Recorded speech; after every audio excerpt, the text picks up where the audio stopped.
Our way of using technology today is far more passive and consumption-led. If you look at consumption of content, entertainment, of a child in the US and a child in India, it's almost exactly the same, Anirban.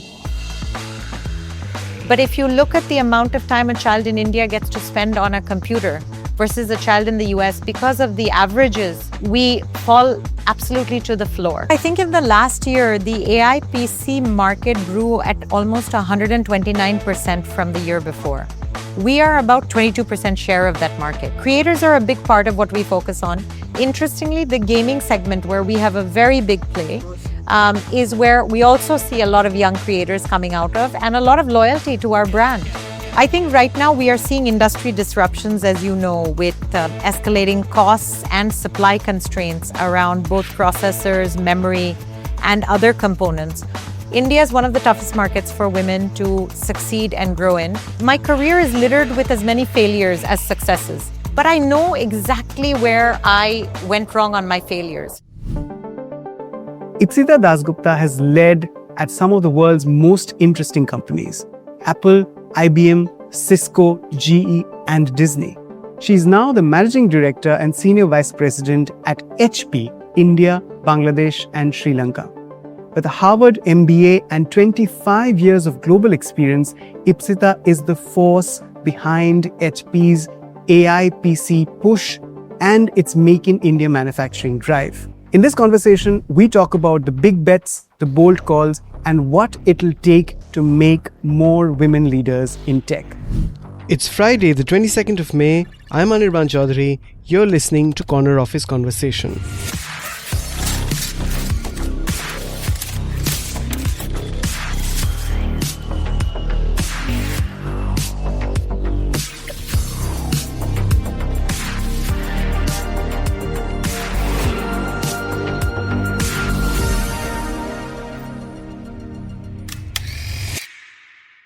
Hi, Ipsita. Very warm welcome to the podcast. Hi, Anirban. It's a pleasure to be here. Absolutely. Pleasure's ours. Okay, let's talk about, you've had a really interesting, brilliant career. You've had leadership roles in very interesting companies from GE to IBM, Cisco, Apple, Star India, Disney. Is there a sort of a common lesson or takeaways that you've used or retained throughout in all your companies that you're using now in HP? I think all these experiences, and you're right, they've been a diverse set. So it looks like I'm a jack of all trades and the master of none, Anirban. The thing that all of these experiences did for me is it just brought me closer and closer to the consumer and to the customer. If you sort of think about all of these companies, sometimes I like to sit and just imagine the number of ways my career has allowed me to touch a household or to touch an individual or to touch a company, an enterprise, a small one, a large one, a government entity. But really, truly, what it truly makes you hone in on is the idea of really creating value and the importance of value and how it all has to be centered around the customer. And I think that's largely what I brought to HP. HP, didn't come from the industry. And, I'm a newcomer into both the industry and the company 2.5 years ago. But it's this set of experiences that allow me to, I think, be one of the more customer-centric, consumer-centric people. Was it challenging when you entered HP, because you'd come sort of 2 years after that, the PC shipments had started seeing a decline? But how was the start, and how did you sort of tackle? So the decline was largely, as you know, because there was a real boom during the pandemic era where people needed, both for online learning and work, there was just a huge growth for the need for PCs and printers in homes. But so there was really it was more of a correction that happened afterwards. And I don't feel it was so much, the challenge was in identifying ways to think about new users and how to continue to build growth for the industry. And from the perspective of HP, we were always, even through that period and today, the market leader. So What about the landscape now? How do you look at it? I mean, you've said that India's PC penetration sits at around 20%, and that the total addressable market could double. You just spoke about new users, and the focus was on penetration and reaching new users. How do you see the market? Look, I think the fact that we are a market that is between, the numbers are somewhere between 17 and 19% PC penetration means there's a lot of room for movement. Right. If you look at the smartphone penetration in India, it is close to, I think, 1.1 billion users, if I'm correct. Our way of using technology today is far more passive and consumption-led, because handhelds are much more consumption-led. To be a very successful, productive economy, we need to move more people towards being able to access and use a PC. I always tell this story where I say, if you walk into a room and you see a child, one on a PC, one on a phone, and one on a tablet, which one do you think is collecting Instagram likes? Which one do you think is watching Netflix? And which one do you think is going to ace their exam the next day? Right. And your smile tells the whole story, right? Yeah. So Not my son. So yeah. Exactly. So the truth of the matter is, and if you think about it, when our kids are young, we opt out of handhelds. So why should we disperse handhelds to all the young that are in lower socioeconomic stratas as well? If you look at consumption of content, entertainment of a child in the US and a child in India, it's almost exactly the same, Anirban. But if you look at the amount of time a child in India gets to spend on a computer versus a child in the US, because of the averages, we fall absolutely to the floor. And so clearly there is a lot of room for movement. And I see this in three areas. One is the idea of putting a PC into every child's hands. The second one is we have more than 70 million SMEs across India. A very small number of them are digitized. We do know that digitized SMEs deliver almost twice the profitable growth of a non-digitized SME. So the opportunity there is also significant. The third opportunity is really with the enterprise and with government. And if you think about the fact that as we take more and more of computing to the edge and we use more and more AI, the opportunities that come with a powerful PC in reducing cost, in reducing latency, in creating a secure environment, all has many pluses. So all of these things are market creating opportunities. And those are the kind of things we're pursuing. And we're driving a lot of initiatives to drive them. Let me take a few of those strands. One huge push for the smartphone is affordability, which is, which the PC hasn't been able, it's still a challenge. So do you see that as a challenge, a roadblock, which, companies like HP have to tackle? I do, but I've thought about it a little bit differently. If you look at the Indian household, let's talk about consumers for a minute. Sure. About a third of my business is consumers, 2/3 of my business is commercial. But let's talk about consumers for a minute. If you look at the consumer, in India, it's not that they're price sensitive, they're value sensitive. They have always chosen things that create value for them. In fact, if you see people upgrade their phones, and the kind of smartphones that people want to buy, even without, I have heard quoted smartphones being bought at 95% of the average annual salary of an individual in India, right? If we showcase, and I have felt very strongly that if we showcase the value, three things: education for young children, skilling for adults and young adults, and income generation. Right. If you create enough opportunities, and I can talk you through some of these examples, but we're driving a lot of initiatives to put the use case in front of a consumer. So I agree with you that PCs are still not at the affordability that a phone is at. But if you look across our range, we go across the gamut. I like to say that we actually follow the lifetime of an individual, from when you are a college student, when there's only so much you can afford, to when you grow to a point where you have access to much more in your technology that you use. Let me just take a step back and tell you a little bit about what I mean when I say a PC in the hand of every child. In homes like yours and mine, most of us, at least I only have one PC at home that my twin girls share. Uh, Actually, that wouldn't be the case in the West. Each child would have their own PC. In homes, if you think across places like Dharavi, where we know that in a typical household there are 4 mobile phones, why would there not be a PC? And we have many affordability schemes. And in fact, 50% of my PCs today in the consumer business are bought on the back of affordability. 10% of my PCs bought today are bought by new to credit customers. So I am starting to see that shift because of use cases. And we have started bundling software, working with independent software vendors that are income generation software, that are skilling software, that also help adults. The last socioeconomic strata we're thinking about is, okay, one where it is not feasible to have a PC in the house. We are already working with the government of Maharashtra, where we are building AI labs in 4 schools across Maharashtra that allow children. The goal is to make sure that every child is getting at least 5 hours a week on a computer. As we build more and more small and medium language models, especially around education, just picture a child being able to come into an AI lab, sit across from the computer, and ask a question. How old is your child, Anirban? 9. So my children are 11. One of the things you realize very quickly is teachers are exhausted. They have a number of kids. Even in our children's schools, they don't like being asked a question twice or 3 times because they don't have the time or the bandwidth.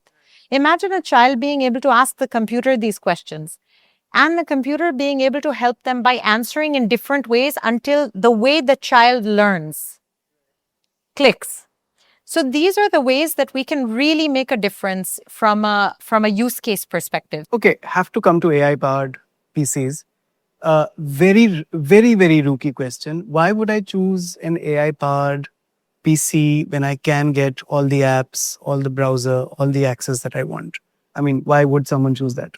See, in my view, the first set of needs, and we're already seeing this, will be with the enterprise, both the micro enterprise, small enterprise, because at some point your AI processing needs will be high enough that you need more power. Got it. And if enterprise is 2/3 right now for you? 1/3, yes, 2/3? Yeah, okay. Commercial is 2/3.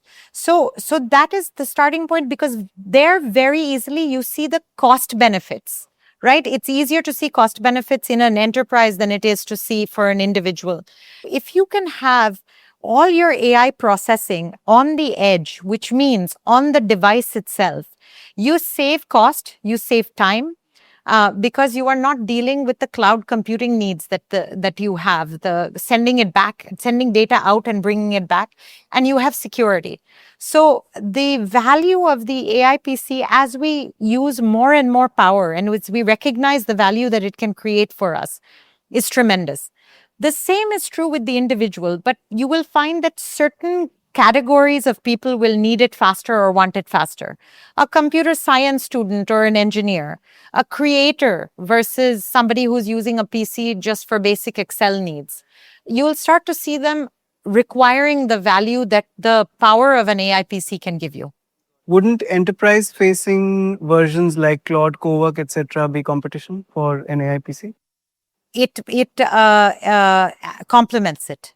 It complements it because you need the hardware to have the ability to drive the processing. So, Ipsita, taking you back to 2024, in an interview, you had said in 2 to 3 years, 50% of all PCs will be AI powered. How do you see the landscape now? And of course, what kind of role is HP playing in that adoption curve? So, Anirban, it's a great question. Let me approach this 3 different ways. First of all, as I was saying earlier, the entire architecture of computing is changing. And it's moving more and more to localized computing from these very large models and cloud computing. At the AI summit earlier this year in February, you saw the Prime Minister and multiple leaders talking about the fact that India will need a hybrid model. Right. They will need localized AI capabilities because we can't rely completely on these very large data centers and very centralized large processing capabilities because of the sheer expense of doing that. Within that hybrid model, the AI PC is very valuable because you can do so much on the device itself and not and stay localized. There are 3 or 4 ways to think about it. First, eventually everything will become an AI PC because the computing power on the PC will grow to become greater and greater. Just like if you think about mobile telephony, the ability on the phone has increased over time.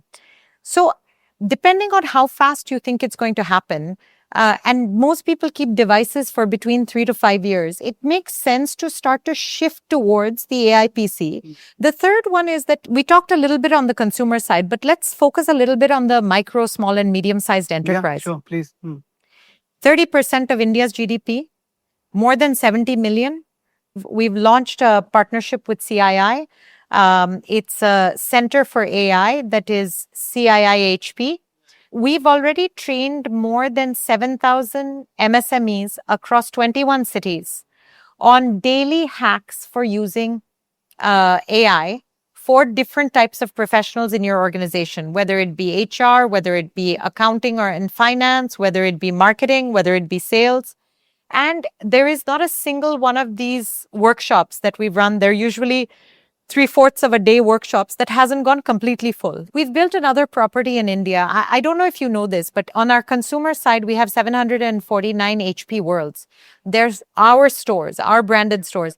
HP doesn't have this anywhere else in the world. This is something that we have in India.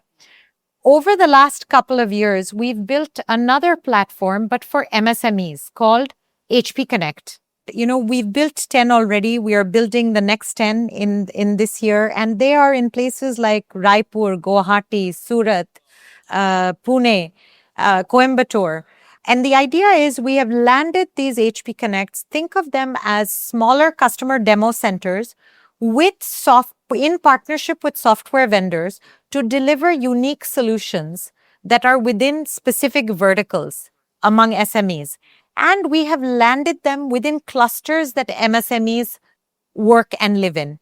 So we are naturally starting to teach the MSME sector how to utilize AI. So Ipsita, that's the awareness curve. But if we talk about the adoption curve, can we get a sense of where HP stands right now, where the AI PC market is concerned? Look, I think in the last year, the AI PC market grew at almost 129% from the year before. We are about 22% of that, have 22% share of that market. So we are a significant player in that market and in that adoption. Got it. You mentioned creators, and that's beginning to be like a really interesting consumer segment right now. There's not just volumes, but also a lot of money that's chasing creators. And the most interesting thing, of course, is that creators are not limited to a certain strata of society or geography. They're coming in from everywhere. PCs are a huge part of their workflow. Is HP cognizant of that fact, and how interesting do you find it? I completely agree with you. And when I said that every household needs 2 reasons to buy a PC, one is education for their child, but you can tell, you also have a young child. The results from that, the fruits from that are much later. The other reason is income generation or the ability to do something that an adult wants to do in the household. In this, we have most in mind the creator. Or sometimes companies are just thinking about the creators that are the top of the creator funnel. People like you guys who are sitting and creating content and media, etc. But then you have a huge number of creators beyond them as well. For them, we believe the PC becomes an ally and it helps a creator. We are bundling software to help a creator do better creatives. Interestingly, the gaming segment, where we have a very big play, is where we also see a lot of young creators coming out of and a lot of loyalty to our brand. Okay. Let's get into the manufacturing side of it, what the government is doing, where does India stand in your global supply chain. We had a very interesting conversation with the FM, Nirmala Sitharaman, just the other day at ET Awards, where she I was said, there, yeah, yes. where she said, of course you were there, that more and more manufacturing, why are we importing? Every import is a chance lost, is an opportunity lost. Now, PLI schemes have been really good for the manufacturing sector. In fact, HP has used it. It's now manufacturing laptops and desktops with Dixon. And that's supposed to double the previous year's production. Uh, how do you see the overall landscape in terms of manufacturing and what the government is doing policy wise? And how is India becoming more and more important as a node in your global manufacturing supply chain strategy? Look, we've been very proud of being a part of this, India becoming a larger part of the global supply chain and having manufacturing be localized in India. And as you said, we have a partnership with Dixon, and we are very happy to say that we have met the requirements in our first year of manufacturing under the PLI scheme. I think right now we are seeing industry disruptions, as you know, with escalating costs and supply constraints around both processors, memory, and other components, which Indian component manufacturers are also feeling. So I think we are going to have to sort of see how this plays out and let this smooth out. But I have no doubt in my mind that we are going to develop from a country perspective into one of the most sophisticated manufacturing ecosystems for hardware over IT hardware over the longer term. Right now, there is a bit of a pause in how quickly things are moving because of the supply chain constraints. Okay.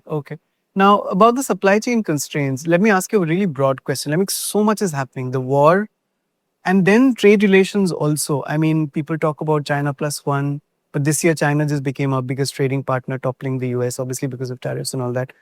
Does it make executives like you go back to the drawing board again and again to sort of figure out, what's really happening? And plus the cost issues that you're talking about. Look, we as a company have focused for a long time, well before some of the circumstances you're describing now, on both resilience and creating the adaptability and flexibility that will be necessary for a world that, as you're saying, is unpredictable. I think that resilience is very important for everyone to build. Okay, final question. You are, among other things, an exemplary woman leader and a woman leader in tech. We've had really interesting conversations with, for example, Sindhu Gangadharan, who had such interesting insights to share about what should happen. How can there be more leadership roles for women in tech? What would be your advice to someone who's trying to rise in this sector? It's a great question, and I speak very often to groups of women, sometimes one-on-one, sometimes in bigger groups. First, I'm going to say the most cliched thing, which is there was never a better time for women to take the mantle, get more opportunities. However, we have to be quite realistic and clear-eyed about India. I have worked across markets. I've worked across the world. I have been quoted as having said this. India is one of the toughest markets for women to succeed and grow in. Largely because the Indian woman has a larger number of stakeholders with an opinion on what she should do than any other country in the world. We have in-laws, we have parents, we have aunts, we have uncles, we have neighbors. And when we run out of all those people, we have everybody else out on the street who has a perspective and an opinion. I think it's really important to do 3 or 4 things. One is, I think having clarity of thought on what you want to do and who you are is really important. Because life is going to be a series of trade-offs, especially if you want it all, if you want to have children, if you want to have a personal life, if you want to be part of your community, but you also want to be in the boardrooms and in the labs and where policymakers are sitting. So I encourage people to build a plan. Third, I think women don't take enough bets, and they don't take enough big bets. And I think risk is a major part of what drives success. my career is littered with as many failures as successes. And to be very frank, I don't know how many of the successes are because of luck or because somebody else just decided to accept something that I was doing, close a deal with me, help me get a role, etc. But I know exactly where I went wrong on my failures. So I don't regret my bets because they have taught me a lot about what to think about and what to do next. And the last thing I would say is women need communities to be able to do what they do. And they have to have communities that are invested in them. I did a TED Talk a few years ago where I talk about women needing co-conspirators. And the idea is that if you're going to challenge the status quo, you need other people who will break the rules to help you. I use examples of mothers. I use one example as mothers-in-law. And I use another example with my mother when she was very young and how street shop owners used to keep the lights on the sidewalk because this young, very attractive woman who had to start working because her father passed away from a Bengali Brahmin household that you could imagine, who had not a young woman of early 20s. She would finish law school. She would come back home and she would be walking and the path would be very dark. One shopkeeper saw this and started to keep his lights on and wait for her. And once she had gone home, he would leave the store. Others started to do that because they felt that he was keeping his store open to get more customers later in the evening. And suddenly she had co-conspirators in her life. So women need a community. So I often see women who do start to do really well sometimes alienate the communities around them. And I think, unfortunately or fortunately, we have to do both.